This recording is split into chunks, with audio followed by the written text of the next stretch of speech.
In this video, we're going to be talking about how to fit a chain guide. On this bike, I've actually already got a narrow wide chain ring, but I want to put a chain guide on for added security. So I'm going to talk you through how to fit that.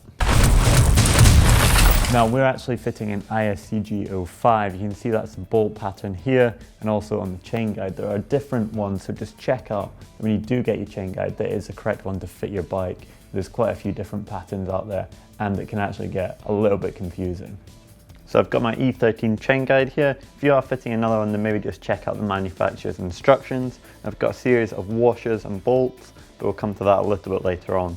The tools that you're going to need to do this are a flat-headed screwdriver, an 8mm Allen key, that's for taking off the cranks, and also a crank extractor, and then a T25 just to fit those bolts onto the bike.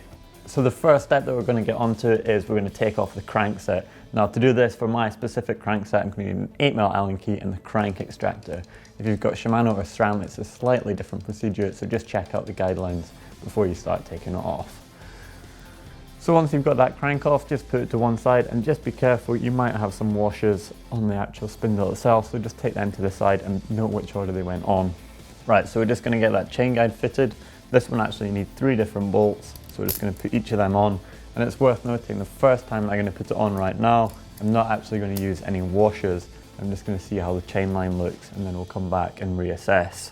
So I'm just putting my final bolt in and I've actually got the chain guide roughly about 12 o'clock sort of position where it's actually right up there, and you can see that if you had a horizontal line across the top, that'd be totally flat and the chain's going to go through there, and it's also going to loop over the top of the lower guide.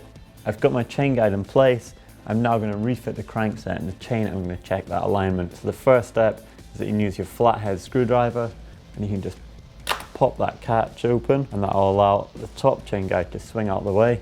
Now with this raised face crankset, I actually can put the chain on after I've put the crankset on. But if you've got another manufacturer such as SRAM or Shimano, the spindle actually goes right through from this side and you have to put the chain on the chain ring before you put it onto the chain guide.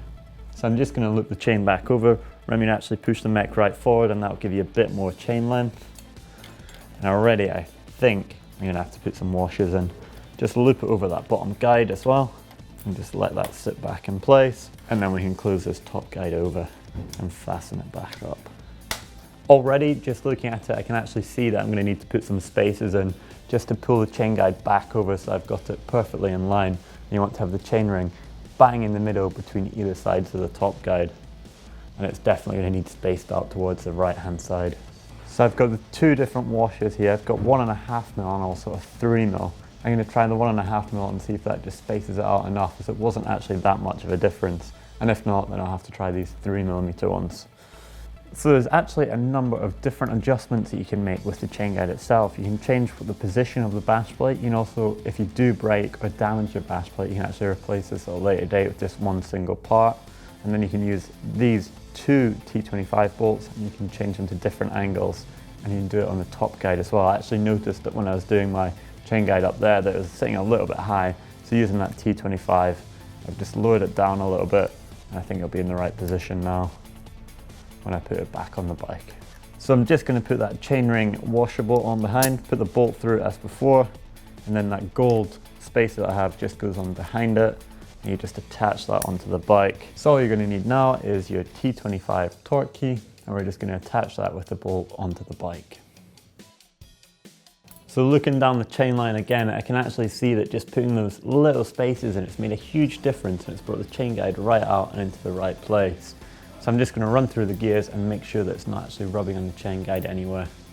So the last thing that we've got to adjust is this lower guide. You can see here that it's actually quite far away from the actual chain ring itself. So just using my T25 again, you can loosen that off and then you can just slide it up, and you just want it just so that the plastic is just actually just a tiny bit over the chain ring, and that'll keep it perfectly in place. Nip that back up, not too tight. And there you have it, how to fit a chain guide. Done. For more great videos on GMBN, why don't you click just up there for a mechanical playlist, and perhaps you want to go out and ride your bike, why not click down there for a how-to playlist. As ever, don't forget to click right in the middle to subscribe. It's absolutely free. You get a great video every single day of the week. If you're now going to install a chain guide or you have one already, then give it a thumb up like.